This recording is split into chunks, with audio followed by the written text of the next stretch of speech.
I'm Thiago Moreno Souza. I'm a biochemist, virologist, working at Fiocruz. This is our historical building. It's over 100 years old.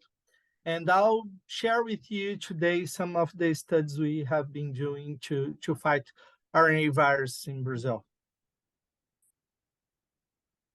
As you know, the beginning of this century has been marked by global and local epidemics.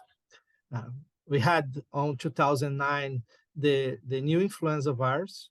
In Brazil, for example, the case fatality ratio was 20 times greater than in America, and already shows you the lack of support the population had at that time. In 2015-17, we had the Zika virus outbreak, which led to a new complex disease called the congenital Zika syndrome, which also includes the microcephaly in the newborn babies, and a manifestation similar to Guillain-Barré, although more acute.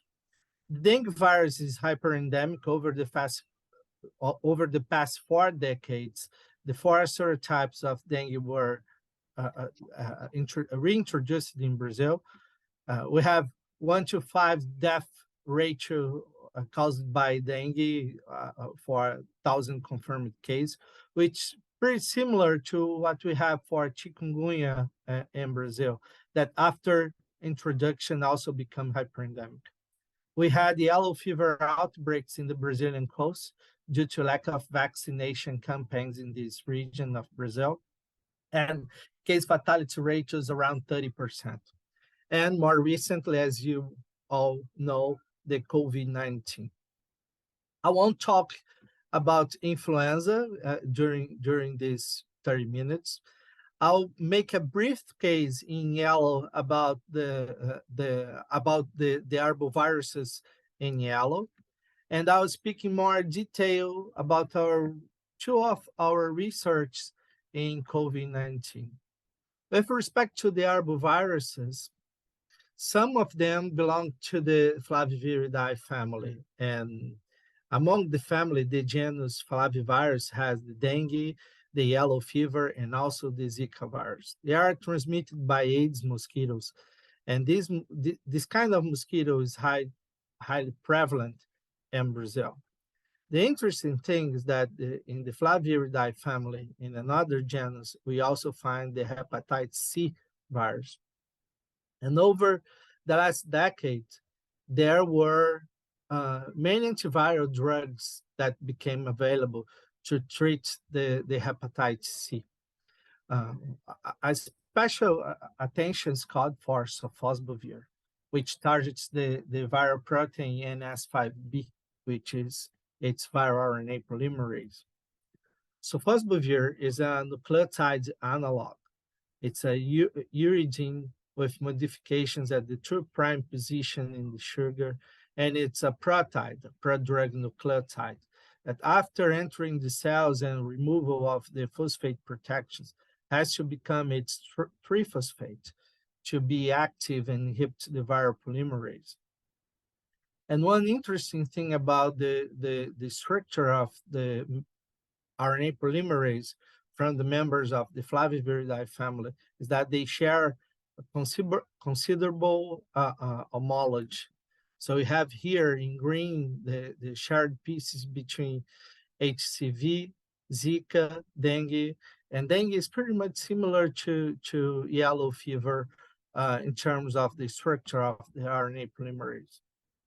By that time, that was by 2015, there was a consortium of companies in Brazil, Microbiológica, Blanver, and this pharmaceutical arm of Fiocruz called Pharmanguinho. Pharmanguinho is producing a generic version of sofosbuvir. And we use this generic version to test Zika virus susceptibility to this drug. We use the sofosbuvir triphosphate to demonstrate that the viral RNA polymerase is inhibited by this drug. We also use neuronal progenitor cells that we infect with Zika. We can see the level of destruction here.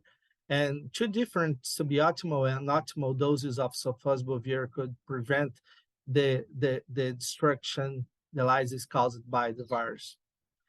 We advanced it to in vivo models, and we can see here two newborn mice that were infected intraperitoneally and also treated intraperitoneally.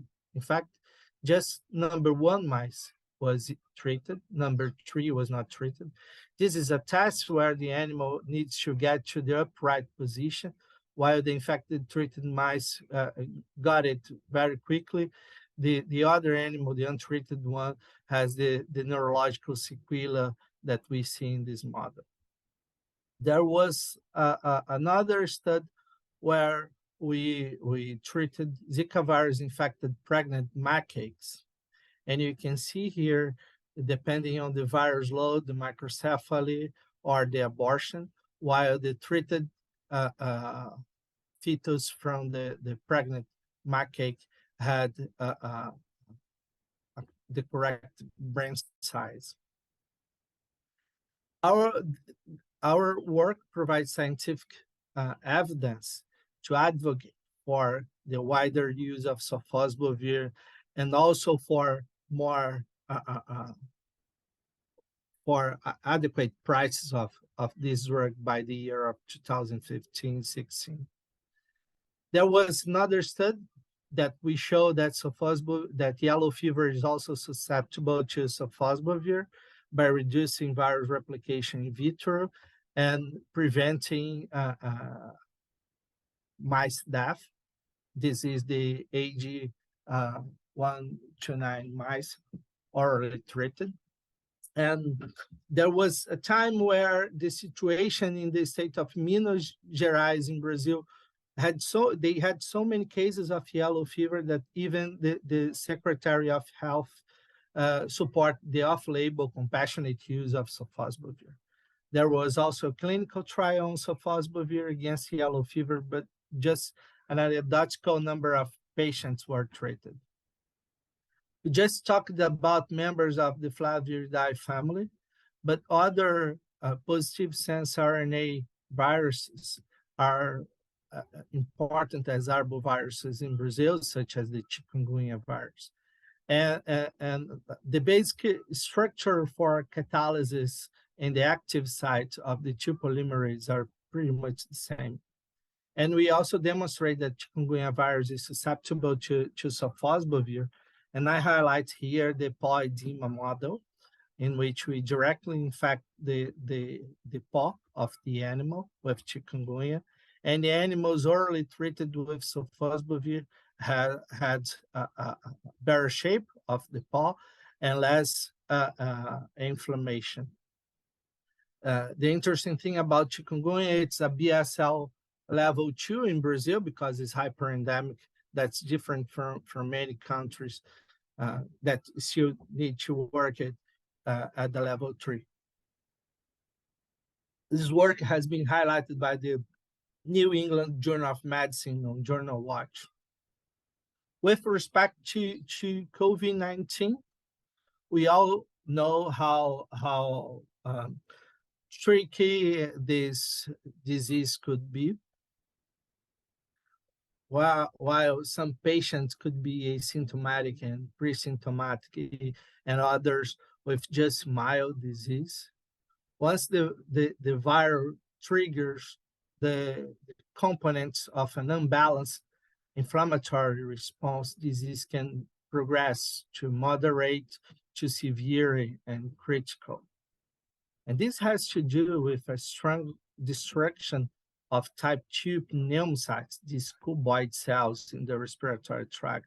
They are cells producing type C surfactant, which is very important for the lung physiology. Also, the type 1 pneumocytes are infected and can die, and trigger the migration of inflammatory cells and an imbalanced production of cytokines that leads to the cytokine storm. As these immune cells die and other epithelial cells on the endothelium also die, there are coagulopathy that's triggered by the new coronavirus. It seems that all this reflects of virus replication, and during virus replication steps, we would like to call attention to one process in particular, which is the viral RNA synthesis. The virus produces both a genomic RNA as a measure of virus replication and subgenomic RNAs as a measure of virus transcription. The different than other smaller genome RNA virus, the coronavirus has its polymerase, its cofactors for the function of the polymerase, an helicase, methyltransferase, and an endo and exonuclease. This increases the repertoire how this virus can work during the virus RNA synthesis. And one of the compounds that was early proposed against SARS-CoV-2 was remdesivir, which is another peptide drug with 1' CNU and adenosine moiety that also needs to have the phosphate protections removed to become the triphosphate and inhibit the virus polymerase. And it does very efficiently in vitro, as we can see in CAL3 cells infected with SARS-CoV-2 and treated with remdesivir or its nucleoside analog. We have very good potencies in terms of IC50 values. One interesting thing is that this polymerase seems to be very promiscuous. It could not only incorporate remdesivir in the active site, but also sofosbuvir could be uptaken by this polymerase. And there was a study from our group showing that the sofosbuvir here, and also another anti-hepatitis C drug, the daclatasvir, which is an NS5A inhibitor, is a multifunctional protein from the hepatitis C virus. These both proteins could inhibit the synthesis of genomic and subgenomic RNA during SARS-CoV-2 replication CAL3 cells. In fact, the daclatasvir in red was more potent than sofosbuvir, which was nearly inactive. But when we combined sofosbuvir with the daclatasvir, the green curve shift to the left, making the yellow curve, suggesting an increase in potency. There was a study from Julia from the University of California suggesting that the daclatasvir could inhibit the exonuclease. Together with Dr. Jingyi Zhu from the University of Columbia, we make a way to try to inhibit both the polymerase and the exonuclease in combination. This is part of the MAVDA AViDD Center, and I'm linked to Dr. Jingyi Zhu as a sub-awardee to set the viral inhibitors of viral RNA synthesis. So here we have the daclatasvir, pibrentasvir, and vitasvir. They are all examples of NS5A inhibitors. We screened these compounds and other compounds against the NSP14 in silico, and we had fair values of binding for these compounds. And we proceed to evaluate if this theoretical model could represent inhibition of the viral enzyme. So at the University of Columbia, Dr. Jing's group make this substrate, and when they incubate the substrate with the exonuclease, the NSP14-10 complex, the substrate becomes this cleavage product with smaller molecular weight peaks. If these reactions carried out in the presence of the clatosphere, but I show you here pibrentosphere and betasphere. We see an inhibition of the excision performed by the NSP14. Not only the natural substrate, but also if the RNA is terminated by sofosbuvir or delayed terminated by remdesivir, the peak of the substrate in the presence of the enzyme become these smaller molecular weight products that is inhibited by pibrentosphere, betasphere, and also the clatosphere. All these NS5A inhibitors we tested can inhibit the SARS-CoV-2 replication in a dose-dependent manner, but at higher concentrations than their Cmaxes. We took the smaller concentration we tested, 0.1 micromolar, which is equivalent to IC25, to inhibit 25% of virus replication, and combine it with different nucleotide inhibitors. And I call attention to remdesivir in particular. I have here the IC50 and IC90 of remdesivir, but when combined with 0.1 micromolar of pibrentosphere and betasphere, we see a tenfold enhancement of potency and efficacy. We also made more complete curves on the combination of these compounds to make synergy scores, and everything above 10 here can be considered as synergistic. So we have here a proof of principle that demonstrate that combination of the RNA polymerase and exonuclease inhibitor can work cooperatively to inhibit SARS-CoV-2 replication. Although it's a proof of concept, it's hard to translate it to drug repurposing since the plasma exposures are still high.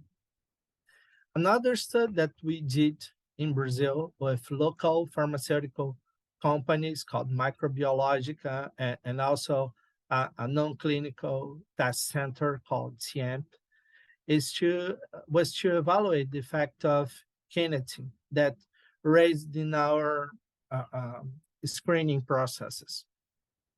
So we have here kinetin, which I will call MB905. We also it is a nucleobase. We also test the nucleoside version of this nucleobase and the protein version of this nucleobase.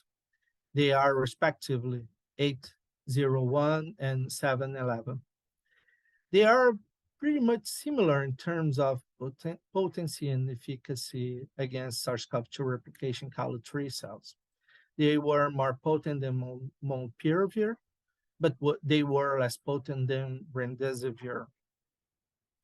During our screening process, we not only tested in CALO3 cells, but also in human primary monocytes infected with SARS-CoV-2, where we measured the levels of cell-associated viral RNA to see if the compounds could also reduce the levels of viral RNA in these cells. As we can see, either remdesivir and our compounds can inhibit the viral RNA synthesis. The cell is important because it could be producing IL-6 and TNF upon virus infection. And these two cytokines are related to the cytokine storm in severe COVID-19. Remdesivir and our compounds reduce the IL-6 level, but only MB905 reduced the levels of TNF. So we follow the research with this compound in particular. We did the analysis of the metabolites in different organs in the blood. We show that upon treatment with MB905, we detect the ribosyl monophosphate in the liver. The nucleotidases, the 5' nucleotidases release their nucleoside version in the blood. The lung cells uptake and phosphorylate the nucleoside to its monophosphate and then to its triphosphate. The triphosphate version of our compound in green can inhibit in dose-dependent manner the RNA polymerase activity. although less potent than the triphosphate version of remdesivir. We also observed that um, our compounds were more effective reduce the levels of genomic than subgenomic RNA synthesis. We tried to make an approach to grow the virus in the presence of increasing concentrations of our compounds to see if we could pick resistant virus and have insights about the mechanism of action. And naturally, in parallel, we run the same experiment without the drugs. And we were not getting specific mutations in terms of amino acid chains. Instead, the virus grow in the presence of MB905 became a population very different than the virus grow in the absence of this compound. And this was due to random mutations T2C and C2A at the first, second, and third base level. We then took a different approach. We used callus cells infected with SARS-CoV-2 and treated them with the AC90 to hit hard the virus. And then we recovered the supernatant and treated with another 5 micromolar. So we keep the pressure to see if mutants would be detected. And after the first passage, the second, the third, and the fourth passage, we see an increasing number of mutations of all kinds throughout the genome. I don't show here, but the virus replication titers decrease progressively. And this is a comparison with molnupiravir.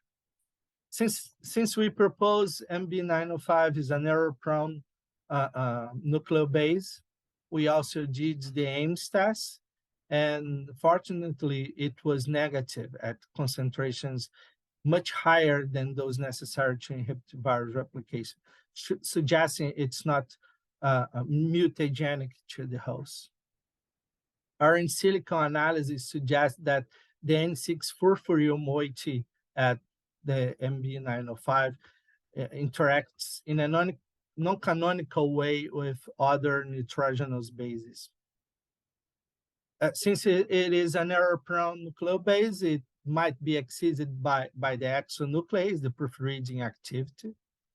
This important work suggests that HIV integrase inhibitors could target the proof-reading activity of exonuclease. And we combine MB905 with dolutegravir, which has the best PK profile among these drugs. And the red area indicates synergy as well as the score above 10. In vivo, the compounds we tested were not very good reducers of the viral RNA levels, but they reduced the infectious virus titers, reinforcing the notion of error-prone nucleobases. With respect to the histology, the lung from untreated animals, we see hemorrhage and thin alveolar septa, with markers of virus replication in brown. Our treatment with MB905 alone and in combination with dolutegravir improved the lung histology in the mice and also decreased the brown foci of virus replication. With hamsters, which have a faster metabolism, we treated with MB905 once and twice a day, and twice was necessary to reach statistical significance to reduce the infectious virus titers and improve the lung histology. As you can see here, at the third day after infection, the untreated versus the treated mice, and in the 7th day after infection, the untreated and the treated mice, you see the level of protection in the lung. So MB905 inhibits SARS-CoV-2 replication, reduced the virus-induced enhancement of IL-6 and TNF, is converted to its triphosphate, had oral absorption, and stable metabolites long-lasting in the plasma. This was submitted for clinical trials and approval in Brazil to Anvisa, which is equivalent to the FDA in America. And we have here the very first group of pills being synthesized for the clinical trials. So I finished this presentation by saying thank you again to Peter and the organizers for having me here and sharing the results on summarized results on the publications we did in the last years. Thank you, Peter.